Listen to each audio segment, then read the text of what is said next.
Are you asked more about the Super Bowl matchup or the controversial play in New Orleans? And I guess that's a good thing about football, Dan. It has everybody's passion, and I feel the pain of the Saints players and their coaches and their fans, but that's football. And I hope we don't overreact to this. There's bad calls.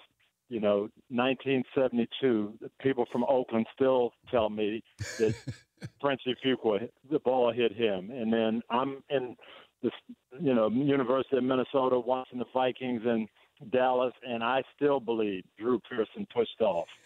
And it was a bad call. It happens. It's 40 years ago, okay? And some of this, you just have to let it go. But we can't overreact and start saying we want to replay everything and we want to go to court when the call doesn't go our way. I can't buy that. Do you think there's any changes in the offseason, whether it's plays like this in the last 2 minutes where you'd get a challenge flag you could use, or is there a change to overtime with the competition committee? I think no on either one because in the last 2 minutes, most things are reviewed anyway. If you start bringing judgment calls into it, what's pass interference, what's holding, was D Ford really offside or was he just close? Let's take a look at that. You're opening up Pandora's box. Now, what change I hope they do make, and what I would recommend is going to full-time officials. And let's get some consistency over the whole game, not just one call here or there.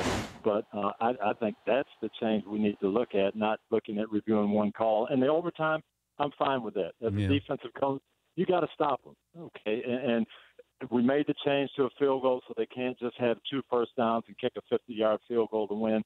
But somewhere along the line, you got to get a stop and get the ball back for your offense. Yeah, I'm there with you on both of these. I don't want to overreact. It was a bad call, and overtime, I'm fine. I think overtime worked. I think people have a problem with overtime because the Patriots took advantage of it, and Brady led them down, whereas the Rams played defense, forced the interception, and then kicked the field goal. Yeah, but that's a classic example. 3 3rd and 10s, and they didn't stop any one of them, and New England won. The long yardage situation, the Rams bowed up, caused an interception, and were able to win the game. So both teams that lost the toss had opportunities. I'm also curious about this, though, Tone. If you had an official who was right there on the spot in New Orleans with this play, but we've seen plays before where 3 officials throw a flag on the same play for the same penalty.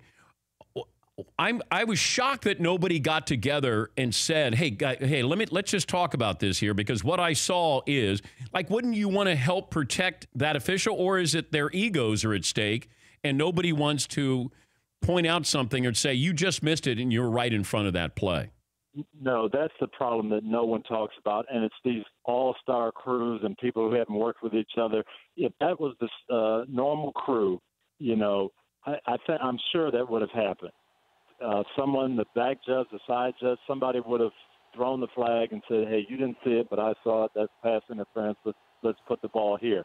But, it doesn't always work that way. And then the other thing I think we've got to get away from in the playoffs is they don't want to call things, and they don't want to be the deciding factor. But if it's a penalty in the first quarter, it's a penalty in the fourth quarter. If it's a penalty in the preseason game, it's a penalty in the playoffs, and we've got to get back to just calling the game as it is and not saying, well, TV doesn't want penalties, we don't want game stoppage, so we're going to let things go in the playoffs. For more Dan Patrick Show, tune to Audience Channel 239 on DirecTV or download the Dan Patrick Show app.